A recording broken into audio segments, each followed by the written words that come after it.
¿cuáles son los parámetros que uno debería tener en cuenta para hablar de independencia económica? ¿Cuál es tu visión, Sergio, sobre esto?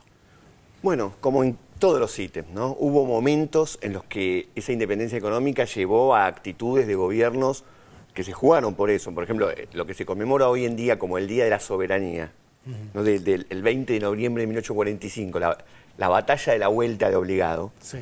Lo que ocurrió fue que barcos franceses e ingleses querían navegar los ríos argentinos sin pedir permiso, con 2 acorazados tremendos para la época, y se les dio batalla. Más allá de que se perdió esa batalla, lo que terminó ocurriendo es que tuvieron que reconocer la soberanía del Estado argentino porque si no era muy oneroso estar haciendo una batalla cada vez que querían comerciar. En ese caso, por ejemplo, lo interesante es haber dado la batalla, más allá de que se perdió, fue una victoria.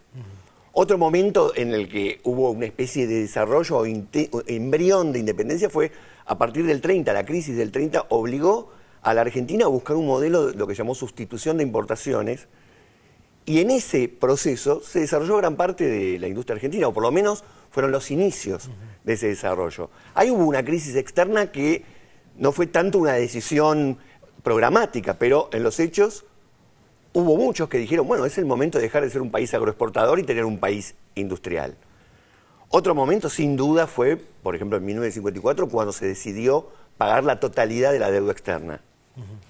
Conscientes de que un país endeudado es el negocio de los bancos y pagar toda una deuda, por más oneroso que sea, es un acto de independencia. Y también por esa época, la nacionalización de los ferrocarriles o la idea de tener empresas de servicios públicos que sean estatales.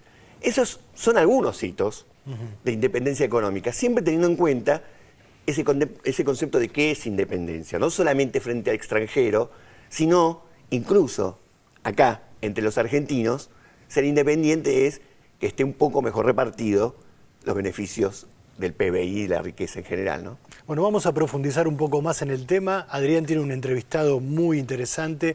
Se trata de un catedrático de la economía, es Ricardo Aronsky. Adrián. ¿Qué tal, Ricardo? ¿Qué tal, Adrián? Por empezar, la idea de que la independencia no es algo que uno consigue de una vez y se acabó, es una construcción permanente, y el día que uno deja de construir independencia empieza a ser dependiente, porque vivimos en un mundo totalmente intervinculado donde los poderes no son simétricos, y entonces para naciones pequeñas, naciones periféricas, la posibilidad de ser independiente se hace cuesta arriba, cada vez más. No solamente porque predominan las grandes potencias, sino porque hay instituciones internacionales que de alguna forma reflejan los intereses de las grandes potencias, que hacen que las reglas de juego para que un país de nuestro tamaño pueda ser independiente son muy complicadas. Es decir, es un ejercicio permanente de decisión política y de construcción económica, tecnológica y, te diría, cultural. Hay una cita de Schopenhauer que a mí me parece interesante. Él decía, lo difícil no es hacer lo que uno quiere, lo difícil es querer lo que uno quiere. Querer lo que... ¿Y qué es lo que nosotros queremos? Y a veces da la impresión de que nosotros en realidad internalizamos como nación la visión global de las grandes potencias. Es decir, las grandes potencias tienen un diseño del planeta adecuado, donde ellas están en el centro, en el lugar más interesante de producción cultural, científica, tecnológica, y después hay naciones subordinadas que hacen alguna parte de ese trabajito. La gracia desde la mirada del norte es que los países periféricos asuman como propio ese proyecto. Qué bueno que es el lustrabota del planeta, ¿no? Y el neoliberalismo en cada uno de nuestros países cumple esa función, que asumamos nuestro papel subordinado, dependiente, sin grados de libertad y asumiendo que tenemos el lugar que nos dieron en el orden internacional. En el año 1816 era obvio que había una decisión imperial de gobernar y de tener a la Argentina en particular, como otros países de Latinoamérica, tenerlos bajo la égida española y eventualmente la británica. Pero era visible, había alguien que quería dominarnos. Nosotros éramos los sometidos y ellos eran los dominadores. Pero estaba claro eso.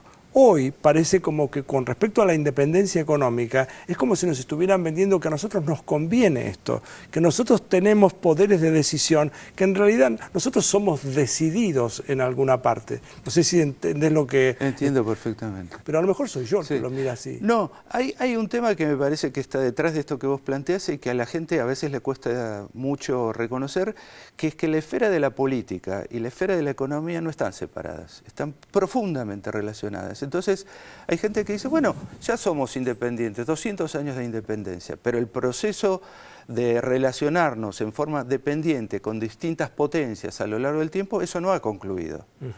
Y hoy aparece una cosa todavía más difusa, que es la idea de globalización, que en el fondo encierra la idea de un orden global que beneficia a unos y perjudica a otros, dentro del cual se nos dice, bueno, pero ustedes son independientes y ustedes independientemente están decidiendo ser dependientes. Claro, ese es el Entonces tema. ahí hay una paradoja muy interesante que tiene que ver con la capacidad nuestra de construir ideas propias en relación a cuál es el lugar al cual queremos aspirar en el orden internacional.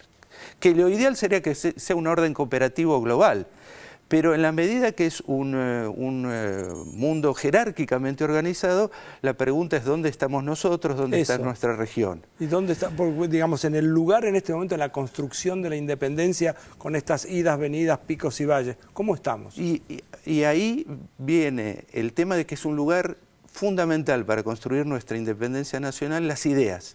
Las ideas, porque a partir de las ideas después empiezan a pasar un montón de cosas en términos de política, de construcción de soberanía, de desarrollo, digamos, de una capacidad productiva propia, desarrollo industrial, desarrollo tecnológico, relación con el resto de la región. Pero el centro es la soberanía intelectual, te diría yo, que es un problema muy grave que tenemos en América Latina porque estamos sometidos a un proceso, digamos, de colonización ideológica. Esa era cultural, la palabra que iba a usar, la colonización intelectual. Que no se ha modificado, al contrario, tiene mucha fuerza y está naturalizado como que es algo neutral, cuando no es neutral.